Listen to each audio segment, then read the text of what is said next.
کل میں ایف آئی اے کی انویسٹیگیشن سائفر کے اوپر جو ہو رہی ہے اس میں کل شرکت کر رہا ہوں، اور میں سارا وقت جس طرح میں نے آپ کو کہا تیار ہوتا ہوں جیل جانے کی، کیونکہ جو منسٹر انٹیریئر کا رانا ثناء اللہ ہے جس کے نیچے ایف آئی اے ہے، وہ تو پہلے ہی کہہ بیٹھا کہ عمران خان کو جیل میں ڈالیں گے ہم یہ سائفر کے اوپر۔ تو مجھے نہیں پتا، کیونکہ اس وقت کوئی قانون تو ہے نہیں، جنگل کا قانون ہے، جسے مرضی چاہو جیل میں ڈال دو۔ بیچارے کتنے لوگ ہمارے عورتیں جیلوں میں پڑے ہوئے ہیں، وقت تو گزر جائے گا لیکن قوم یہ یاد رکھے گی کہ کون سے لوگ کھڑے ہوئے تھے۔ وہ عمران ریاض کو یاد رکھے گی یہ ساری قوم کہ وہ کم از کم اپنے موقف پہ کھڑا رہا۔ اس ملک کے اندر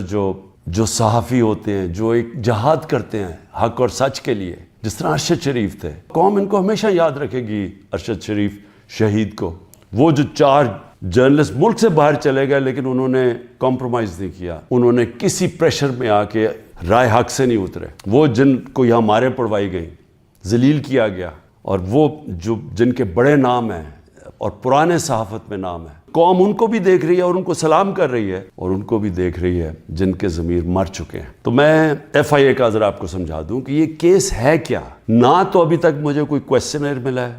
کہ یہ میرے سے کیا پوچھنا چاہتے ہیں، تو میری کوئی تیاری نہیں ہے۔ لکھا یہ ہوا ہے کہ جی اپنے ساتھ ڈاکیومنٹس لے کے آئیں۔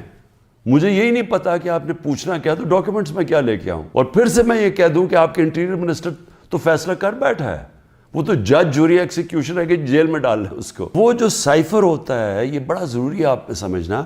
وہ واقعی اس کو سیکرٹ رکھنا، اس کو خفیہ رکھنا بہت ضروری ہے، کیونکہ ایک دفعہ وہ کوڈ دنیا کو پتہ چل جائے تو سارے جتنے بھی آپ کے ایمبیسڈرز خفیہ میسیجز بھیج رہے ہوتے ہیں فورن آفس باہر کی دنیا سے، وہ سارے پبلک ہو جائیں گے، جس طرح وکی لیکس کے اندر پبلک ہو گئے تھے۔ یاد رکھیں، وکی لیکس میں امریکن ایمبیسڈرز جو ڈاکیومنٹس بھیجتے تھے، جو کمیونیکیشن بھیجتے تھے اپنے اسٹیٹ ڈپارٹمنٹ کو، وہ سارے پبلک ہو گئے تھے، اور اس میں کئی انکشاف ہوئے، جس میں دیکھنے والا جو پاکستان کے اندر ہمارے سیاستدان وہ کیا باتیں کر رہے تھے ایمبیسڈر سے، وہ بھی دیکھنے والے ہیں کہ کتنے دوگلے تھے۔ اور انہوں نے، میں یہ اللہ کا شکر ہے، میں یہ کہتا ہوں، انہوں نے کہا کہ ایک آدمی ہے جو ہمارے سے بات کرتا ہے، وہ پبلک سے کرتا ہے، باقی انہوں نے کہا باقی جتنے پولیٹیشین ہیں وہ ہمیں کچھ کہتے ہیں، پبلک میں جا کے کچھ کہتے ہیں۔ جو سائفر آتا ہے فورن آفس کے اندر، وہ کبھی کسی کے پاس نہیں جاتا، وہ صرف فورن آفس میں رہتا ہے، وہ چوری نہیں ہو سکتا، وہ فورن آفس میں پڑا ہوتا ہے۔ جو ہمارے پاس آتا ہے اور جس میں prime minister, president, army chief, I S I کا چیف، اور پھر ایک جاتا ہے اس کا جو جاتا ہے کیبنٹ سیکرٹری کے پاس، یہ یاد رکھیں کہ یہ وہ سائفر نہیں جاتا۔ یہ سائفر کا جو مفہوم ہوتا ہے وہ اپنے لفظوں میں لکھ کے ہمارے پاس پہنچتا ہے۔ تو سائفر فورن آفس میں رہتا ہے، وہ کبھی وہ نہ چوری ہوا ہے، نہ وہ اور کوئی دیکھ سکتا ہے، نہ پرائم منسٹر، ہم کوئی نہیں دیکھ سکتے، کیونکہ یہ سائبر سیکیورٹی کا قانون ہے جو کہ کیبنٹ ڈویژن بتاتی ہے ان کو، فورن آفس کو۔ تو پہلے تو یہ سائٹ پہ کر دیں کہ سائفر کا جو کوڈ تھا وہ کبھی بھی پبلک نہیں ہوا، کسی نے نہیں وہ دیکھا بشمول پرائم منسٹر کے۔ ہم نے سب سے پہلے اس کو فیصلہ کیا آپس میں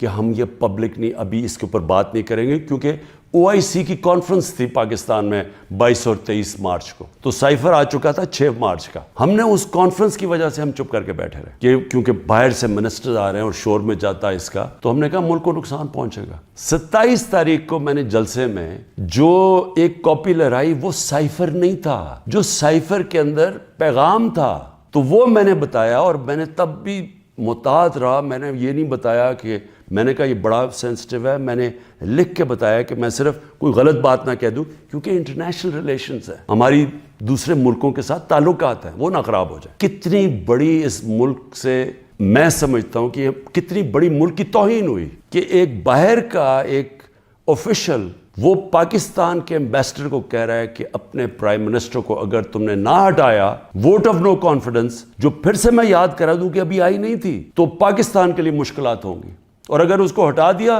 تو سب کچھ معاف ہو جائے گا۔ یہ تھا سائفر میں۔ اور جو ایمبیسڈر تھے، پھر سے میں آپ کو بتا دوں، اسد مجید، انہوں نے لکھا اس میں کہ میرے خیال میں تمہیں اس کے امریکہ کے خلاف ان کو پروٹیسٹ کرنا چاہیے, ڈیمارش کرنا چاہیے کہ یہ کبھی اس طرح کی زبان استعمال نہیں ہوتی, ایسی دھمکی نہیں دی جاتی. میں پہلے کیبنٹ میں رکھتا ہوں, پھر 28 مارچ کو نیشنل سیکیورٹی کاؤنسل میں رکھتا ہوں, اور وہ نیشنل سیکیورٹی کاؤنسل میں سارے سروس چیف ہوتے ہیں. جنرل باجوہ تھے وہاں, ایئر چیف تھے, ادھر نیوی کے چیف تھے, جوائنٹ چیف آف سٹاف تھے, ہمارے ساری کیبنٹ کے سینئر ممبرز تھے, فورن آفس کے سیکرٹری بیٹھے ہوئے تھے. اور اس میں کیا فیصلہ ہوتا ہے کہ ہمیں جس طرح امبیسڈر اسد مجید نے ریکمینڈ کیا, ہمیں ڈیمارش کرنا چاہیے, ہمیں امریکہ کو پروٹیسٹ کرنا چاہیے کہ یہ آپ نے ہمارے اندرونی معاملات میں مداخلت کی. تو جب وہ اس میں آ گیا نیشنل سیکیورٹی کاؤنسل میں اور ڈیمارش کر دی, تو جو اس کی جو سائفر کے اندر چیزیں لکھی ہوئی تو وہ تو پبلک ہو گئی. کیونکہ جب آپ نے پبلک ایک سٹیٹمنٹ دے دی کہ کہہ دیا کہ ہم نے اس کی کیا, تو وہ تو سیکرٹ تو نہ رہا وہ, کیونکہ ڈیمارش نے اپنے کس پہ, تو یہ چیزیں سامنے آ گئی نیشنل سیکیورٹی کاؤنسل میں اور کیبنٹ میں بھی ڈسکس ہو گئی. اس کے بعد پارلیمنٹ کے اندر ہم نے ان کیمرہ سارے اپوزیشن لیڈرز کو بلایا کہ آپ کو پتہ ہونا چاہیے کہ کس طرح کی پاکستان میں توہین ہوئی. سارے اپوزیشن لیڈرز نے منع کر دیا جانے کا, کیونکہ یہ سارے حصہ تھے اس سازش کے. پارلیمنٹ سے جو اسپیکر ہوتے ہیں وہ چیف جسٹس آف پاکستان کو بھیجتے ہیں, اور میں بھی انہیں کہتا ہوں کہ اس کے اوپر انکوائری کریں کہ یہ جو مداخلت ہوئی ہے اس کے اندر پتہ تو چلے کہ یہ ہوا کیا, کتنی بڑی سازش ہوئی ہے کہ سٹی گورنمنٹ کے اوپر, الیکٹڈ پرائم منسٹر کے اوپر دھمکی ملتی ہے, اور پھر اس کے گورنمنٹ گرانے کی پوری تیاریاں شروع ہو جاتی ہیں, لوگ بھاگنا شروع ہو جاتے ہیں, الائز چلے جاتے ہیں. اور یہ پیغام کس کو تھا؟ مجھے تو پتہ تھا پیغام کس کو ہے, جنرل باجوہ کے لیے پیغام دیا گیا تھا, کیونکہ اسی کے پاس پاور تھی نا گورنمنٹ گرانے کی, باقی تو کوئی پرائم منسٹر کو نہیں ہٹا سکتا تھا. تو اس کے بعد جب یہ, اور پھر کیبنٹ کے اندر ہم نے اس کو ڈی کلاسیفائی بھی کر دیا. تو مجھے ابھی تک یہ نہیں سمجھ آ رہی کہ ایف آئی اے چاہتی کیا ہے, کہ جب سائفر تو سیف, جس طرح ثناء اللہ نے کہا وہ فورن آفس میں پڑا ہے, وہ تو اس کے اوپر تو اس کے تو کسی کو پتہ ہی نہیں ہے جو سائفر کی کوڈ ہے. ہمارے پاس جو جس کو پیرافریز کہتے ہیں انگریزی میں لفظ, ہمارے پاس جو آتا ہے وہ تو اس کا مفہوم آیا تھا,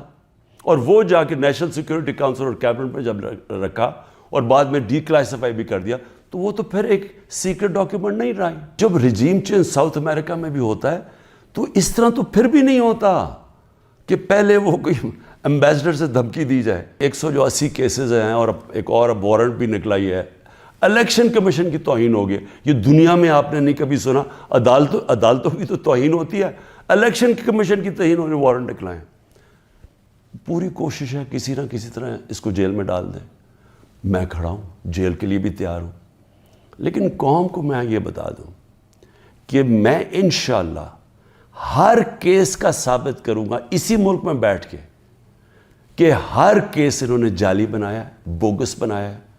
اور ہر کیس جب عدالت میں جائے گا, جب سنا جائے گا, کوئی جج بھی سزا نہیں دے سکتا پورا کیس سن کے, کیونکہ یہ سارے جعلی کیسز ہیں. اور اس کا مقصد اس ملک میں انصاف نہیں لانا, اس ملک میں انصاف کی قبر کھودنی ہے, تاکہ کسی طرح جنگل کا قانون جو طاقتور ہے وہ کسی طرح اس ملک کی جمہوریت بھی ختم کر دے, وہ طاقتور اس ملک کی عوام کی آواز ختم کر دے, وہ اس ملک کی سب سے بڑی پارٹی کو کسی طرح ختم کر دے, اور کسی نہ کسی طرح یہ چوروں کا ٹولہ جو 30 سال سے ملک کو لوٹ رہا ہے, کسی نہ کسی طرح اس کو پھر اوپر بٹھا دے.